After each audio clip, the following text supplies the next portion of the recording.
നമസ്കാരം. ഇന്ന് നമ്മൾ പഠിക്കാൻ പോകുന്ന topic interfaces, exception handling, static methods and properties, and some additional features in PHP.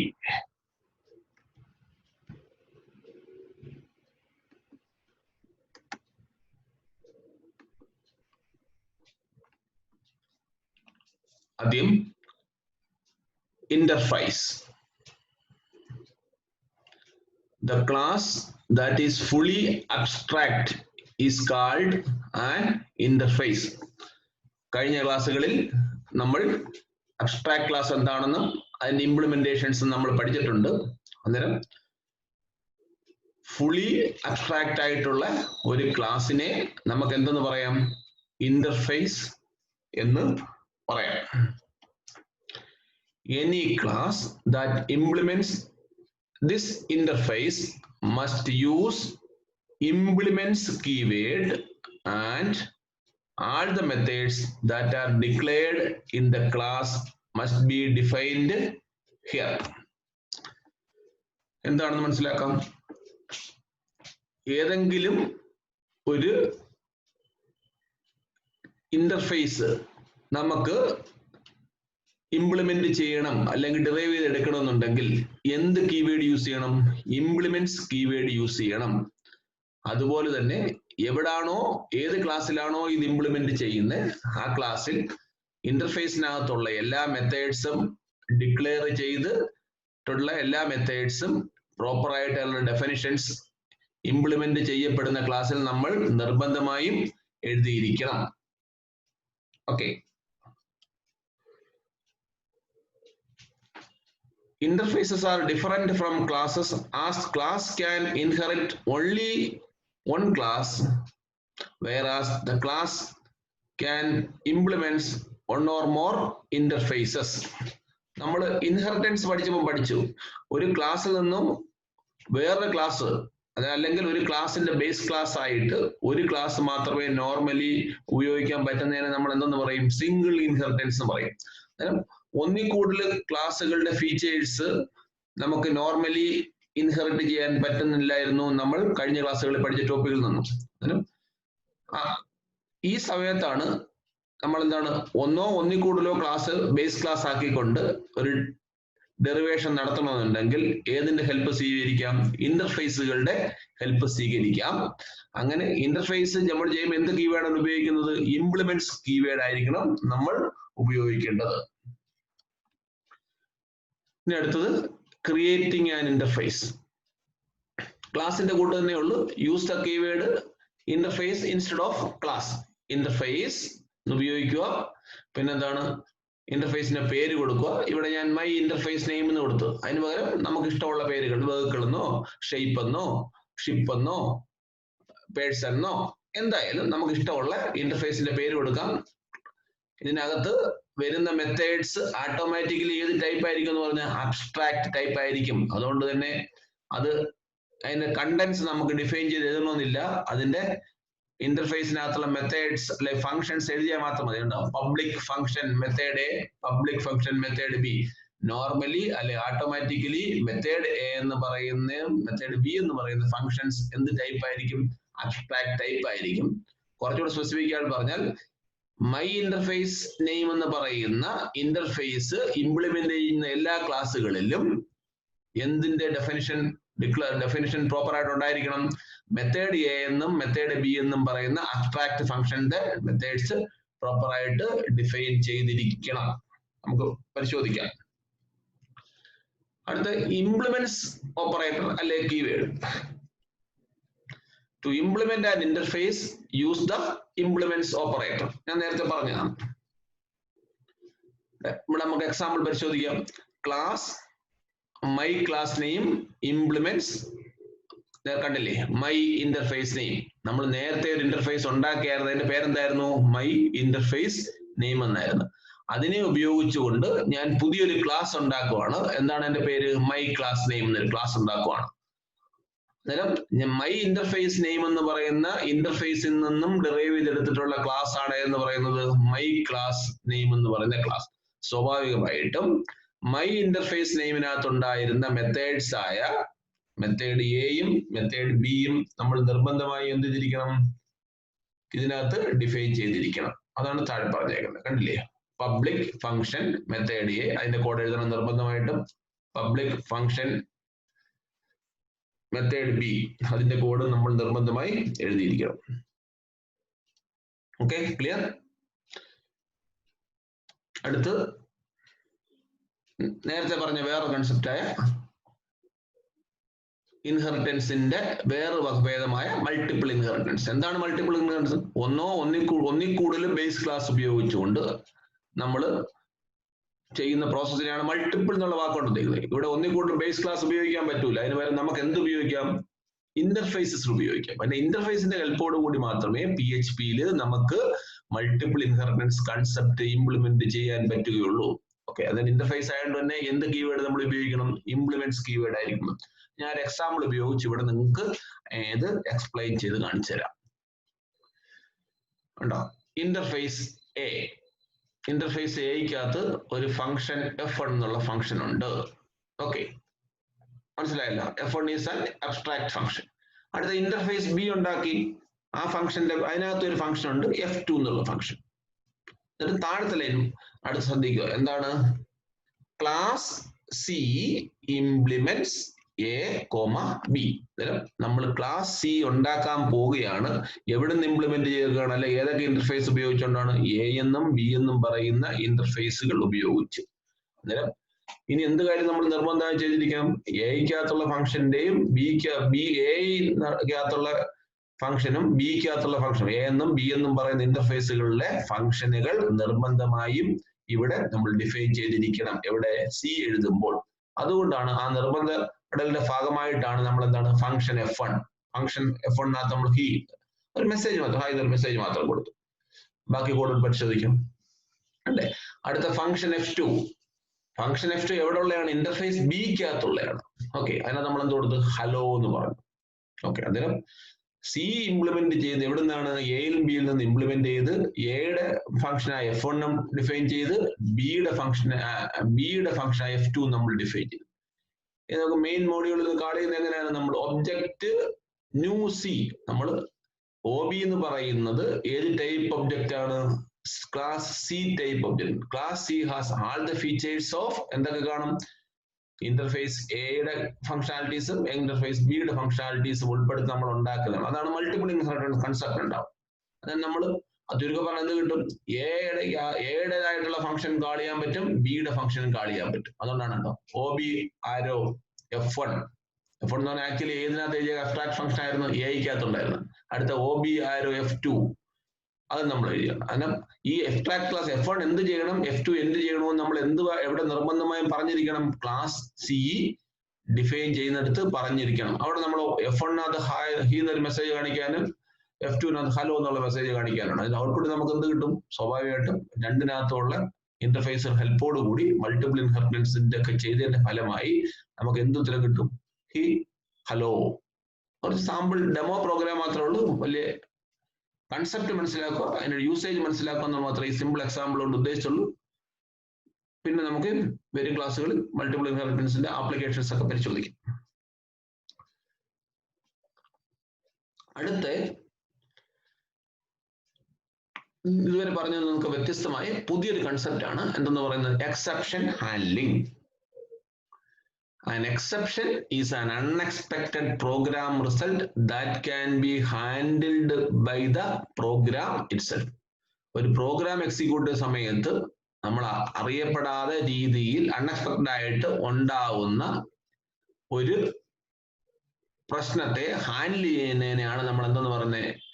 പ്രശ്നമാണ് നമ്മൾ എക്സെപ്ഷൻ എന്ന് പറയുന്നത്. അതിന്റെ എക്സെപ്ഷൻസ് സാധാരണ ഉണ്ടാവുന്നത് റൺ ടൈമിലാണ്. നമ്മൾ പ്രോഗ്രാം എക്സിക്യൂട്ട് ചെയ്യുമ്പോൾ നമ്മൾ അൺഎക്സ്പെക്റ്റഡ് ആയിട്ടുള്ള റൺ ടൈമിൽ ഉണ്ടാവുന്ന പ്രശ്നത്തെ നമ്മൾ എന്തെന്ന് പറയാം? എക്സെപ്ഷൻ എന്ന് പറയാം. Exception is an unexpected program result that can be handled by the program. അന്നേരം ആ പ്രശ്നത്തെ പരിഹരിക്കാൻ നമ്മൾ എക്സെപ്ഷൻ ഹാൻഡ്ലിംഗ് എന്ന് പറയും. The PHP provides following specialized keywords for this purpose. നമ്മൾ ഈ എക്സെപ്ഷനെ ഈ പ്രശ്നം പരിഹരിക്കാൻ വേണ്ടി നമ്മൾ എക്സെപ്ഷൻ ഹാൻഡ്ലിംഗ് ടെർമിനോളജി അല്ലെങ്കിൽ മെത്തഡോളജി ഉപയോഗിക്കുന്നുണ്ട്. അതിന് നമ്മൾ PHP ഉപയോഗിക്കുന്ന കുറച്ച് കീവേഡ്സ് ആണ് നമ്മൾ ഇത് മനസ്സിലാക്കുന്നത്. ആദ്യത്തെയാണ് try. It represents block of code in which exception can arise.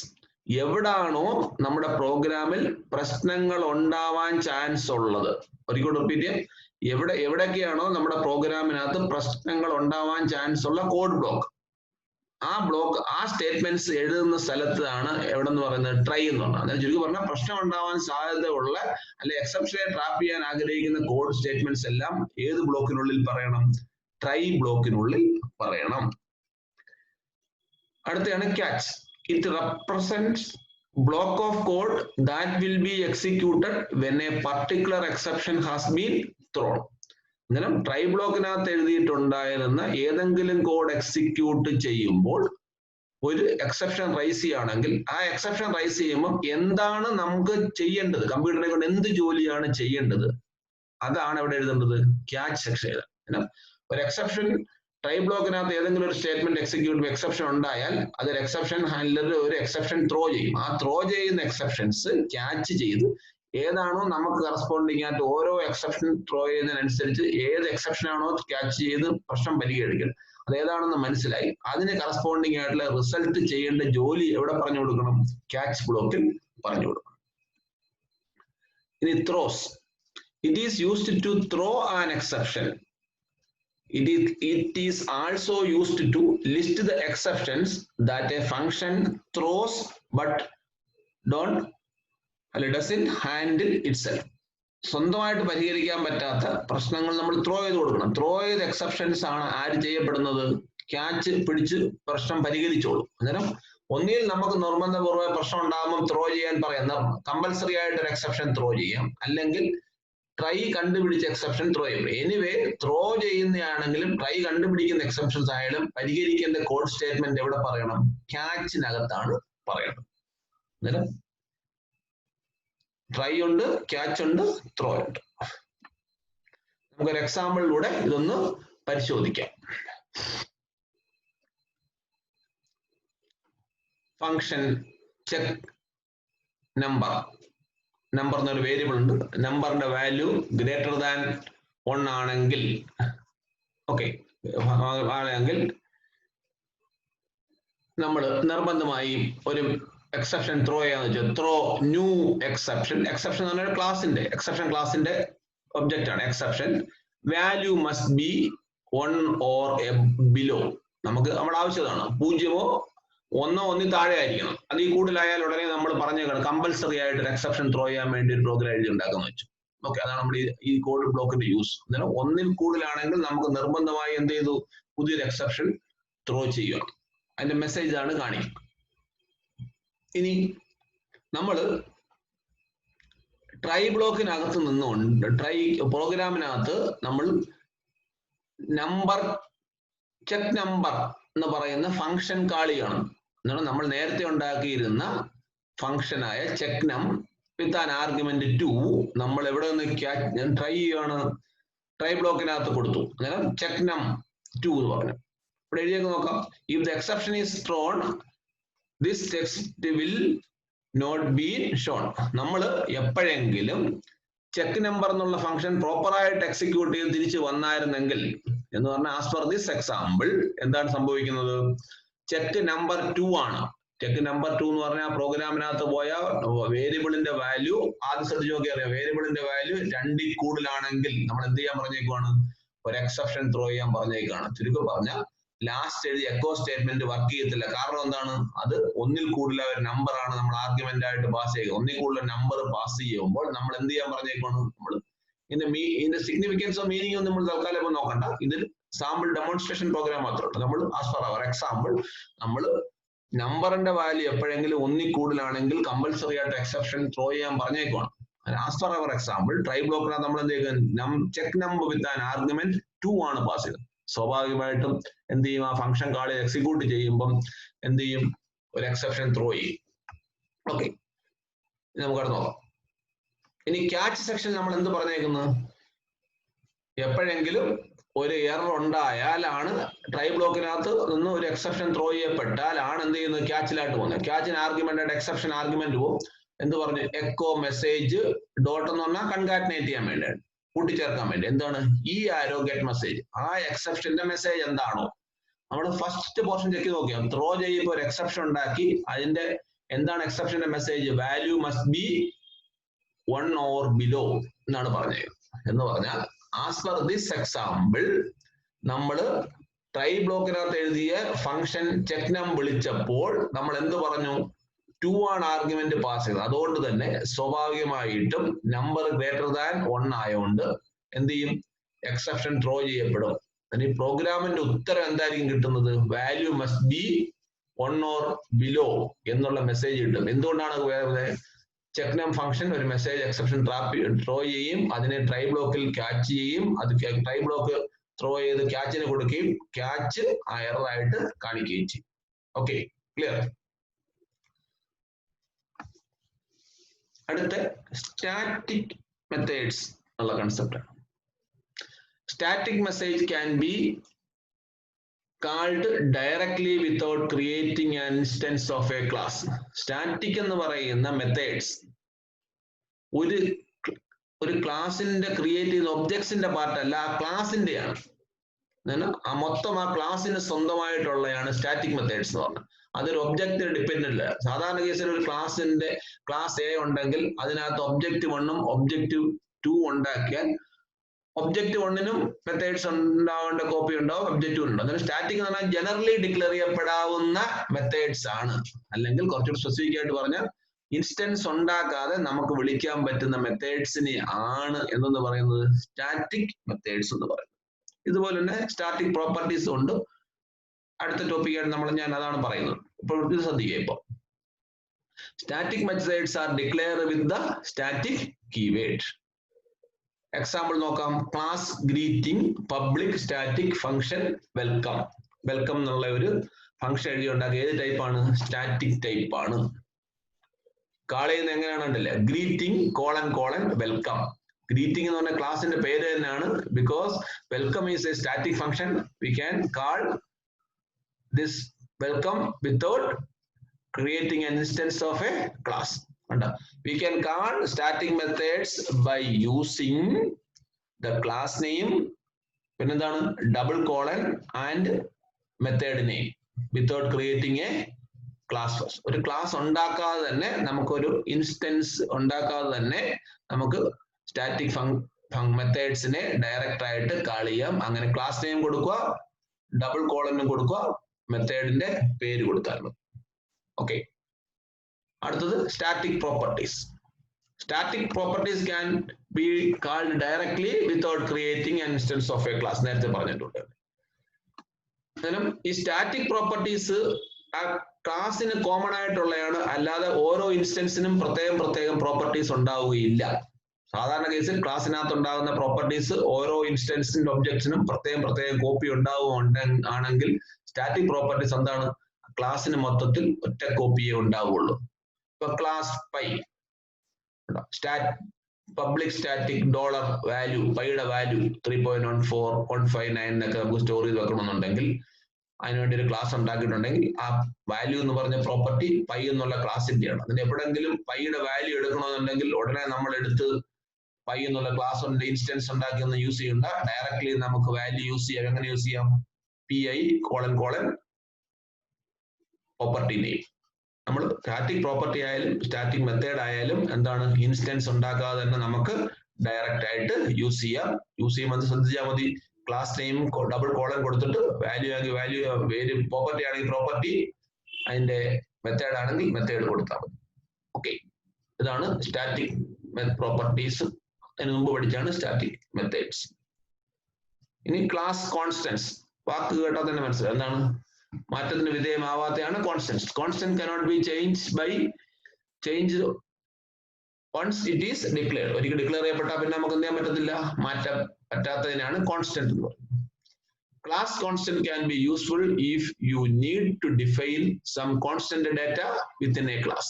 നേരത്തെ പറഞ്ഞ മനസ്സിലാക്കുന്നുണ്ട്. ചേഞ്ച് ചെയ്യാത്ത എന്തെങ്കിലും സാധനം സ്ഥിരമായിട്ട് നമുക്ക് സൂക്ഷിച്ചു വെക്കണമെങ്കിൽ അതിന് പേരെ കൊടുക്കണമെങ്കിൽ എന്ത് യൂസ് ചെയ്യും? ക്ലാസ് കോൺസ്റ്റന്റ്സ് യൂസ് ചെയ്യും. Class constant is declared inside a class with the const keyword. Const keyword ഉപയോഗിച്ചാണ് നമ്മൾ ഡിക്ലെയർ ചെയ്യുന്നത്.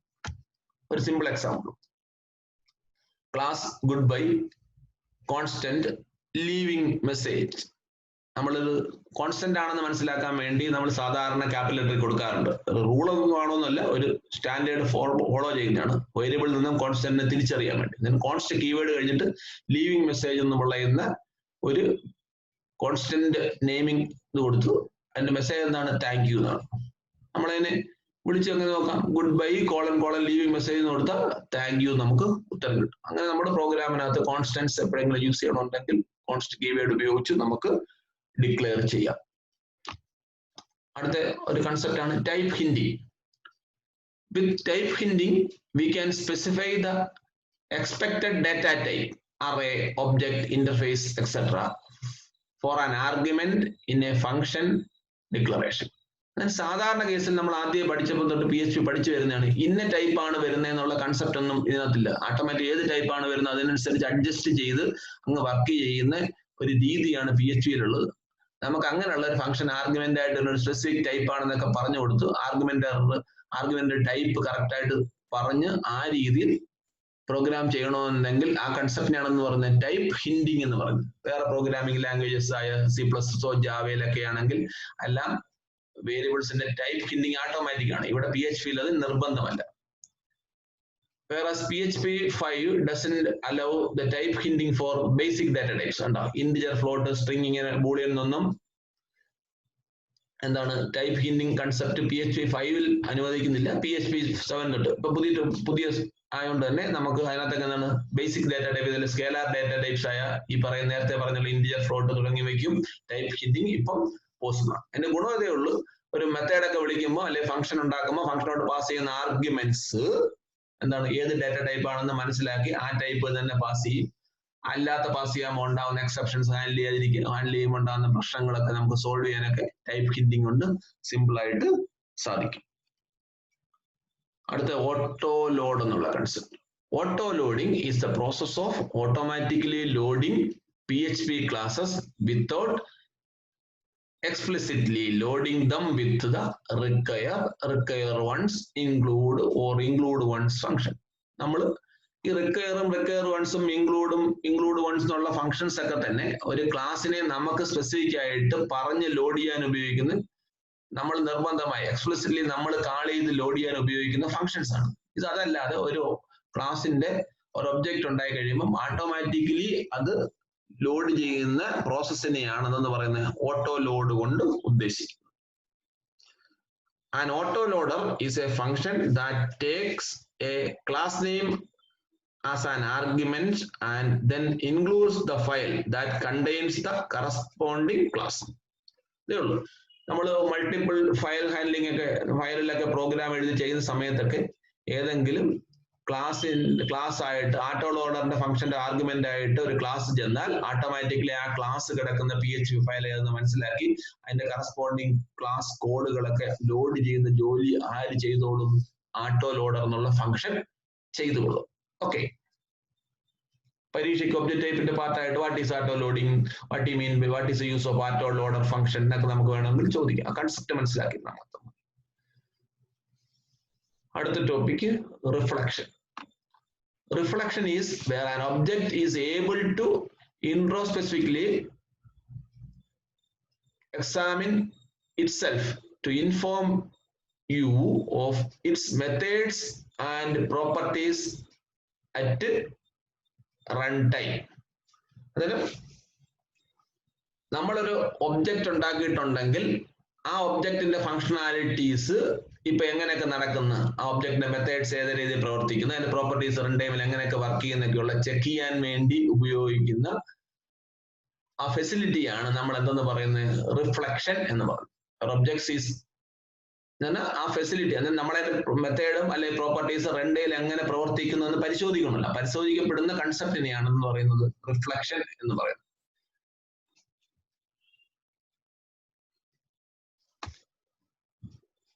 Reflection, as the name implies, is the ability for a computer program, square closing the bracket അറിയാതെ വന്നതാണ്, computer program to inspect itself, സ്വന്തമായിട്ട് പരിശോധിക്കാമല്ലോ, ഒരു സ്വയം വിമർശനം എന്നൊക്കെ പറഞ്ഞിട്ടുണ്ട്, അല്ലെ സ്വയം പരിശോധന എന്ന് നടന്നതിന്റെ കൊണ്ട് തന്നെ കമ്പ്യൂട്ടറിന് പ്രോഗ്രാമിന് പരിശോധിക്കാനുള്ള facility, inspect it self and tells you about the properties and methods and type of the object you are working with. അതിന് ആ ക്ലാസ് ഡിക്ലെയർ ചെയ്യപ്പെടുമ്പോൾ, അത് ഇംപ്ലിമെന്റ് ചെയ്യപ്പെടുമ്പോൾ അതിന്റെ ഫങ്ഷണാലിറ്റീസ് സ്വയം പരിശോധിക്കുന്ന ആ കൺസെപ്റ്റിനെയാണ് എന്ന് പറയുന്നത് റിഫ്ലക്ഷൻ എന്ന് കൊണ്ട് നമ്മൾ മനസ്സിലാക്കുക. ഓക്കെ, കുറച്ച് ബേസിക് കൺസെപ്റ്റ്സ് ഒക്കെയാണ് നമ്മൾ പരിശോധിച്ചത്. ഇന്റർഫേസ് എന്താണ്, പിന്നെന്താണ് എങ്ങനെ മൾട്ടിപ്പിൾ ഇൻഹെറിറ്റൻസ് ഇംപ്ലിമെന്റ് ചെയ്യാം, പിന്നെ എക്സെപ്ഷൻ ഹാൻഡ്ലിംഗിന്റെ ബേസിക് കൺസെപ്റ്റ് പഠിച്ചു, എന്തൊക്കെയാണ് ട്രൈ, ത്രോ, ക്യാച്ച് എന്നുള്ള കീവേഡ്സ്, പിന്നെ നമ്മൾ സ്റ്റാറ്റിക് മെത്തേഡ്സ്, ഫങ്ഷൻസ് പഠിച്ചു, പിന്നെന്താണ് class constants, auto loading, reflections, so and so ഇങ്ങനെയുള്ള കാര്യങ്ങളൊക്കെ നമ്മൾ മനസ്സിലാക്കി. ഇനി